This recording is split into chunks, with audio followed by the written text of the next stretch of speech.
Great Britain's launching took place on July the 19th, 1843.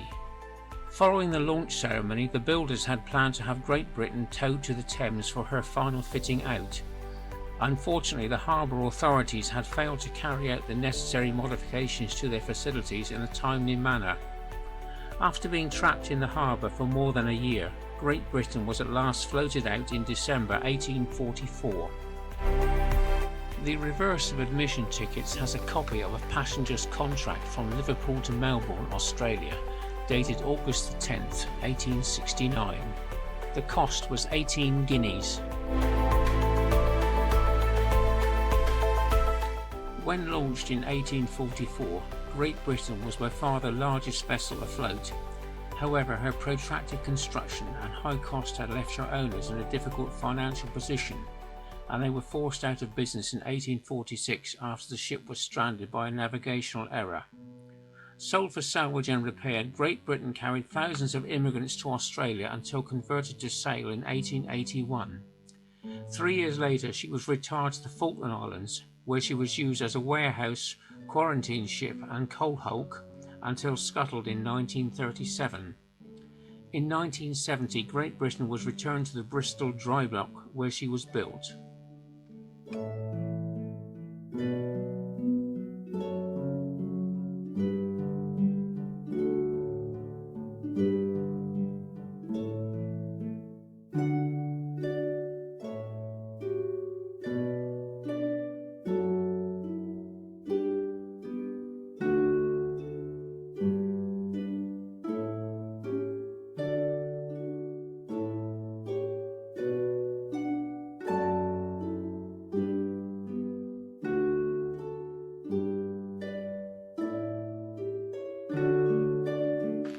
By 1998, an extensive survey discovered that the hull was continuing to corrode in the humid atmosphere of the dock, and estimates gave her 25 years before she corroded away.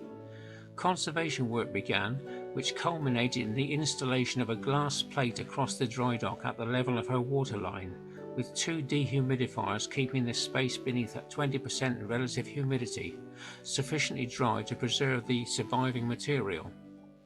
This being completed, the ship was relaunched in July 2005 and visitor access to the dry dock was restored.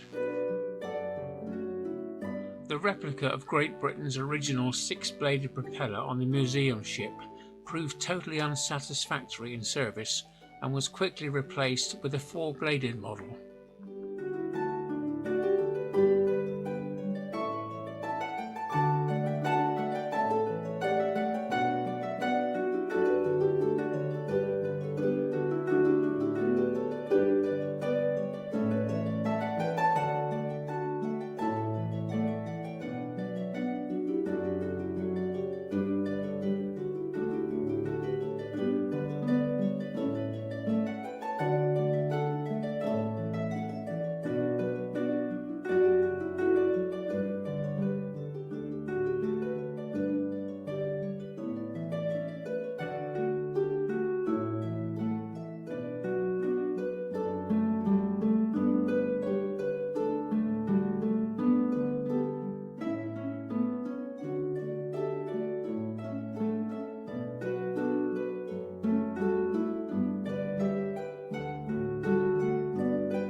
The interior was divided into 3 decks, the upper 2 for passengers and the lower for cargo.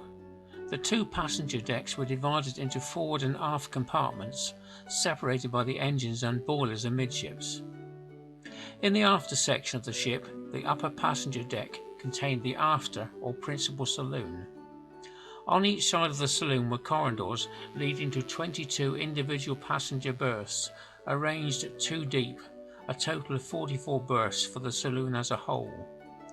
The forward part of the saloon, nearest the engine room, contained 2 17 by 14 foot ladies' boudoirs or private sitting rooms, which could be accessed without entering the saloon from the 12 nearest passenger berths, reserved for females.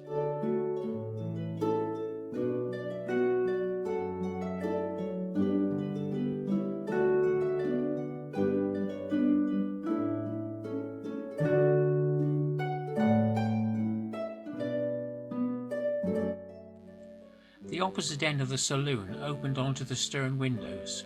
Broad iron staircases at both ends of the saloon ran to the main deck above and the dining saloon below.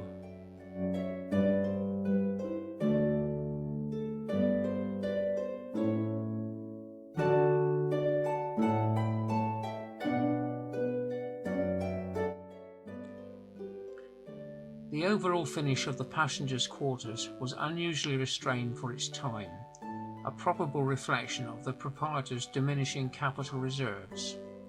Total cost of construction, not including £53,000 for plant and equipment to build her, was £117,000, £47,000 more than her original projected price tag of £70,000.